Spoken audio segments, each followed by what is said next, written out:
Intro. 2,500,000 years ago, the Andromeda Galaxy saw a giant star expire close to the galactic core. The last seconds of its life passed in an explosion of tremendous force. Trillions of tons of red-hot plasma exploded in a huge cloud, turning the nearest planets and satellites to dust. A powerful electromagnetic impulse pierced outer space in all directions, and millions of years later, it is to reach Earth. A flare in the Andromeda Galaxy. In the year 1885, a remarkable astronomical event focused the attention of all astronomers on Earth. A remarkably bright flare in the region of the Andromeda Nebula briefly eclipsed the nearest stars with its radiance. This amazing supernova was dubbed S Andromeda, and its anomalous parameters baffled astronomers for a long time. Just 6 months later, the star rapidly dimmed and soon disappeared from the sky forever. Observations and discoveries. Unfortunately, at the time of the flare, generally accepted notions about the structure of the universe were far from those of today. Astronomers were not yet able to measure distances to cosmic bodies, so the bright spot in the constellation Andromeda, also known as Object M31, was considered an ordinary reflection nebula on the outskirts of the Milky Way. With the advent of new, more powerful telescopes and the development of space technology, the situation gradually changed. As early as the 1920s, observations by Edwin Hubble and other astronomers proved that the Andromeda Nebula is a different galaxy, much like the Milky Way. About a century has passed since then, and science has moved far ahead. It is currently known that the Andromeda Galaxy has a spiral structure and comprises about 1 trillion stars. Its diameter exceeds 150,000 light-years, and its mass is relatively small, ranging from 800 billion to 1.2 trillion solar masses, about the same as the Milky Way. This is thought to be due to the abundance of red dwarfs and less dark matter in its composition. Like all spiral galaxies, Andromeda has a massive nucleus at its center made up of millions of closely spaced stars. Its radiance is so great that it dazzles observation instruments, making it impossible to distinguish individual stars. SN 1885A. Due to this, the SN 1885 S Andromeda, remnants of the 1885 supernova, known as S Andromeda, have long been impossible to trace. Although surviving records clearly indicate that it exploded near the center of the galaxy, it was only in 1988, 103 years after the legendary flare, that a small nebula was detected at a small distance from the nucleus, a dark spot standing out against the background of the dazzling central region. With the help of spectral analysis and proper motion modeling, it was firmly established that this is a remnant of S Andromeda. Thus, this cosmic object became the first supernova detected outside the Milky Way. Andromeda's unique nucleus. A careful study of the central part of Andromeda will clearly reveal its unique difference from other spiral galaxies. Andromeda's nucleus is an unusual double nucleus, the origin of which is not yet fully understood. The brighter and larger part is located slightly away from the geometric center of the galaxy and is a giant supercluster of many bright stars with a total size of about 7 light-years. The second part, on the other hand, is closer to the center and is noticeably dimmer and smaller, with a diameter of about 1.3 light-years. It is assumed that this region hides a supermassive black hole about 50 million times heavier than the Sun. The nature of such a strange phenomenon remains a subject of scientific debate. According to some assumptions, in the distant past, M31 absorbed a rather large satellite galaxy, and the bright region is a remnant of its core. According to other hypotheses, the center of Andromeda still has a single structure.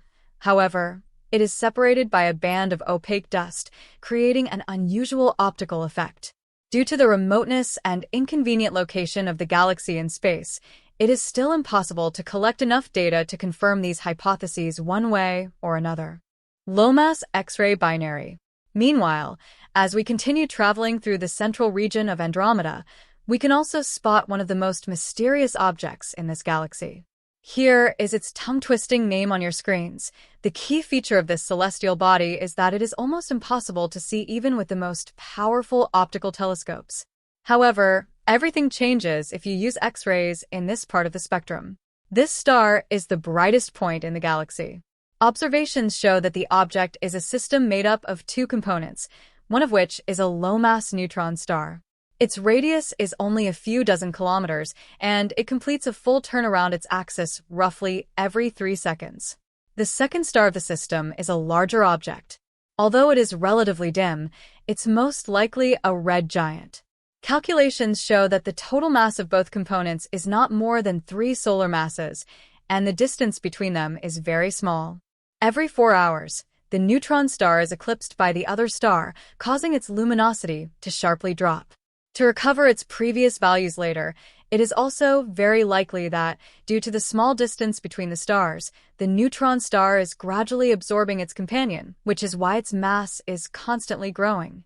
According to calculations, this process will last several tens of millions of years, and eventually, the second star will be torn apart by tidal forces and turn into a bright and hot ring-like nebula, Andromeda's central part.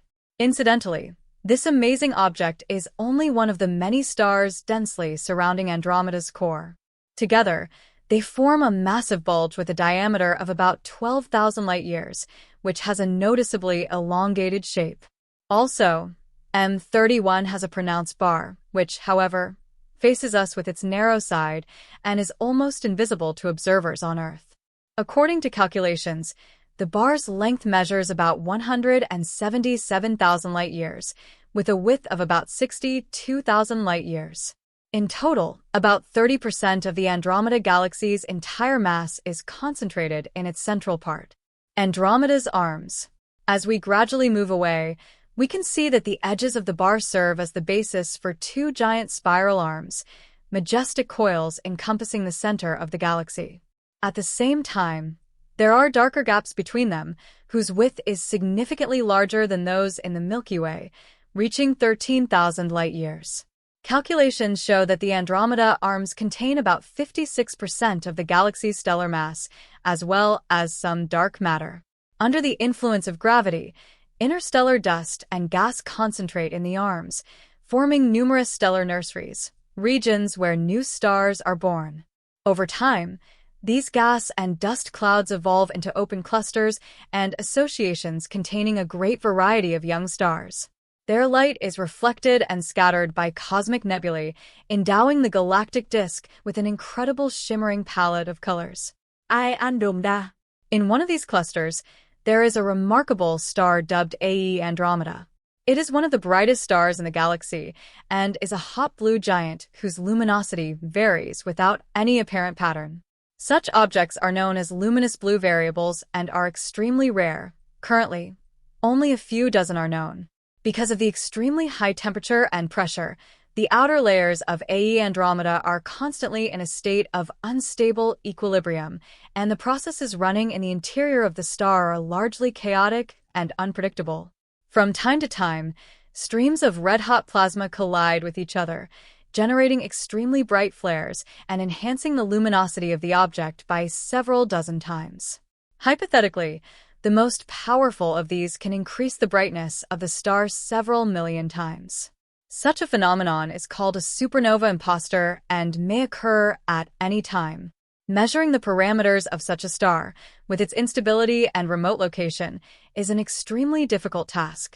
Nevertheless, with the help of modern ultra-precise telescopes, it turned out that the mass of Andromeda lies in the range from 50 to 120 solar masses, and the radius at the peak of pulsations measures about 55 times the radius of our Sun, which is only slightly smaller than the orbit of Mercury. At the same time, its surface temperature is close to 20,000 K, and its luminosity is 500,000 to 700,000 times greater than that of the Sun. Just like all blue giants, Andromeda generates remarkably strong stellar wind, whose speed, according to calculations, can reach 100 kilometers per second. Because of this, the object loses about 2 quadrillion tons of matter per second, which means that its mass decreases annually by an amount similar to 10 planets such as Earth. However, for such a large star, it is almost imperceptible because Andromeda will complete its evolution much sooner than the losses incurred from the stellar wind will reach at least 0.1% of its mass. The fact is that despite its age of 2 million years, which is mere seconds by space standards, Andromeda has already completed most of its life cycle. According to calculations, within the next million years, the star will go supernova, leaving behind a black hole surrounded by a vast gas and dust nebula. The history of Andromeda's formation. Speaking about the age of the stars, one cannot help but notice that they are scattered unevenly throughout the galaxy. Thus, we can look into Andromeda's past and observe how it was formed. The oldest stars, some 11 to 13 billion years old, are concentrated in the central part of the galaxy. In contrast, the disk and spiral arms mostly contain younger stars, ones formed about 3 to 4 billion years ago.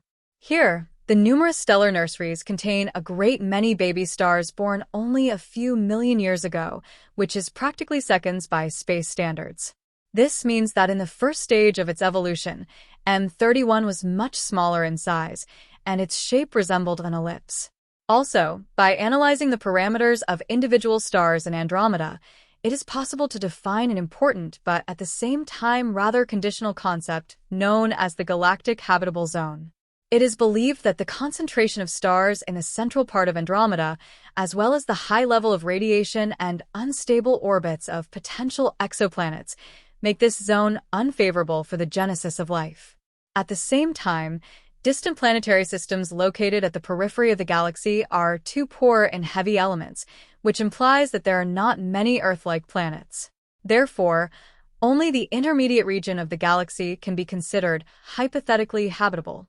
It is in this kind of zone, at a distance of about several tens of thousands of light-years from the center of the galaxy, that a small faint object known as ML7 is located. It is a red giant with a relatively small mass of about 50% that of the Sun.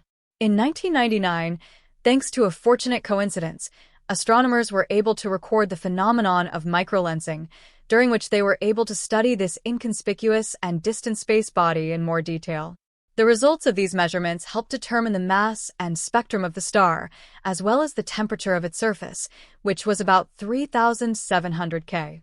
But the most important observation was the rhythmic deviation of the trajectory of the star from the main direction of its movement. Such observations are considered a sign of a possible presence of a fairly massive companion. The hypothetical object was dubbed ML7b and is now considered a potential exoplanet. If the existence of this celestial body is confirmed, it will be the first exoplanet in the history of astronomy to be discovered outside the Milky Way. Information about this object is still rather scant, but calculations show that it is highly likely to be a gas giant with a mass of about 6.3 times that of Jupiter. There are also reports that this system is likely to be as diverse as our own in terms of chemical elements, which means that there is a good chance of finding a variety of planet types within its boundaries. Not only gas giants, but also rocky celestial bodies similar to Earth. The star cluster NGC 206. When we observe the Andromeda galaxy, another striking feature that becomes immediately apparent is the great multitude of star clusters and associations, whose number is much larger than in the Milky Way. In total, about 460 globular star clusters and about 10,000 open clusters are known to exist in M31, as well as several dozen large star associations. Some of them are concentrated in the center of the galaxy, others are scattered in the halo, and still others have settled right in its spiral arms. One of the largest and most noticeable structures is NGC 206, a cluster located almost at the very edge of the galactic disk. Previously, this association was considered a globular cluster, but now, due to its size, it has received a higher status and is called a star association. In this region of space, with a radius of about 200 light-years, roughly 300 extremely bright stars and countless less noticeable ones are concentrated, with a total mass of about 200,000 solar masses.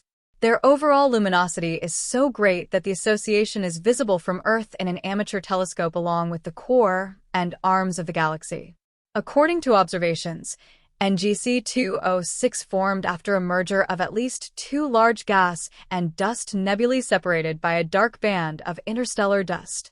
The age of one of them is about 10 million years, and the other is noticeably older, having formed about 50 million years ago. The single giant nebula became a point of gravitational attraction for interstellar gas, which led to the formation of a great area of star formation. Over time, some of its stars will dissipate into the surrounding space, with the rest forming a large globular cluster. The galactic disk M31 contains many such formations, and not all of them originally formed within its boundaries. It is assumed that many large stellar associations are the remnants of major cosmic catastrophes of the past. According to calculations, throughout its entire existence, Andromeda has absorbed more than 100 satellite galaxies. Some of them dissolved without a trace, while others turned into giant stellar streams. The collision with the object known to us as M32 may be considered the greatest. This compact elliptical galaxy is located above the Andromeda disk, only 177,000 light-years away from it. Its diameter is about 8,000 light-years, and considering its small size, the galaxy has a rather big mass, about 1 billion solar masses. In the center of M32, there is a supermassive black hole about 2.5 million times heavier than our Sun, which is surprising for such a compact object. In fact, M32 is just a remnant of a much larger galaxy that survived a great catastrophe. According to data from the Spitzer orbiting telescope, about 800 million years ago, a large satellite galaxy pierced Andromeda's disk at high speed, leaving a gigantic hole in one of the spiral arms. During this collision, M32 lost most of its stars, and it is unlikely to be restored to its former appearance. It is assumed that it could have been a full elliptical galaxy or a small spiral galaxy of which only the central part remains. Andromeda's environs. In addition to M32, Andromeda has about 30 satellite galaxies connected to it by invisible gravitational threads. The brightest and largest of them is M110, which has a diameter of about 15,000 light-years. Most of the rest fall into the category of dwarf spherical galaxies and are located within 1 million light-years. Nevertheless, together they form the Andromeda subgroup, which is part of the local group. Its other members are the Milky Way and its surroundings, as well as the Triangulum galaxy and some other objects. Inexorable gravitational forces are gradually pulling the local group towards a single center. That is why the Andromeda galaxy is rapidly moving in our direction, covering over 300 kilometers per second. Ending. In a few billion years, Andromeda will merge with the Milky Way to form a giant elliptical galaxy. Great gravitational forces will mess up the stars of both galaxies, randomly scattering them in space. By this time, our planet will have been mercilessly scorched by the destructive rays of the dying sun, or else disappear altogether in the ocean of red-hot plasma. It is almost impossible to predict what will have happened to mankind by then. Will we have populated other worlds and changed recognizably under the influence of their natural conditions, or will we have disappeared without a trace like many ancient species? It is hardly possible to answer this question with any certainty.